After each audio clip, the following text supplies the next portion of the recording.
पहलगाम हमले के बाद पाकिस्तान के खिलाफ भारत की कार्रवाई के जवाब में अब पाकिस्तान ने भी कई कदम उठाने की घोषणा की है। प्रधानमंत्री शहबाज शरीफ की अध्यक्षता में गुरुवार को इस्लामाबाद में हुई राष्ट्रीय सुरक्षा समिति की बैठक में कई फैसले लिए गए। इनमें भारत के साथ द्विपक्षीय समझौतों को निलंबित करने, हवाई क्षेत्र और सीमाओं को बंद करने तथा व्यापार को निलंबित करने की घोषणा की गई है। भारत की तरह पाकिस्तान ने भी रक्षा सलाहकारों और उनके सहायकों को देश छोड़ने को कहा है तथा अपने राजनयिक स्टाफ को सीमित कर दिया है।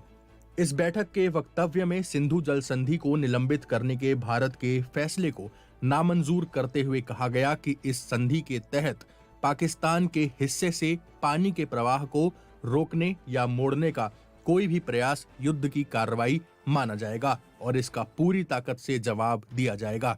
बयान में कहा गया है कि अंतर्राष्ट्रीय सम्मेलनों, संयुक्त राष्ट्र सुरक्षा परिषद के प्रस्तावों और अंतर्राष्ट्रीय दायित्वों की जानबूझकर अवहेलना करने के भारत के लापरवाह और गैर जिम्मेदाराना व्यवहार को देखते हुए पाकिस्तान शिमला समझौते सहित भारत के साथ सभी द्विपक्षीय समझौतों को निलंबित करने के अधिकार का प्रयोग करेगा, जब तक कि भारत पाकिस्तान के भीतर आतंकवाद को बढ़ावा देने, विदेशों में हत्याएं करने और कश्मीर पर संयुक्त राष्ट्र के प्रस्तावों का पालन न करने के अपने व्यवहार से बाज नहीं आता।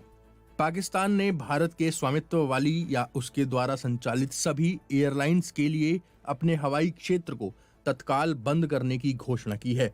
साथ ही वाघा बॉर्डर को भी तत्काल बंद करने की घोषणा की है। हालांकि घोषणा के अनुसार जो लोग वैध दस्तावेजों के साथ सीमा पार कर भारत में आए हैं वो 30 अप्रैल तक इस मार्ग से वापस आ सकते हैं। पाकिस्तान ने सिख तीर्थयात्रियों को छोड़कर सार्क वीजा छूट कार्यक्रम के तहत सभी भारतीय नागरिकों को दिए गए सभी वीजा निलंबित कर दिए हैं और कहा है कि इन्हें रद्द माना जाना चाहिए। ऐसे वीजा पर पाकिस्तान में रह रहे भारतीय नागरिकों को 48 घंटे के भीतर देश छोड़ने का निर्देश दिया गया है।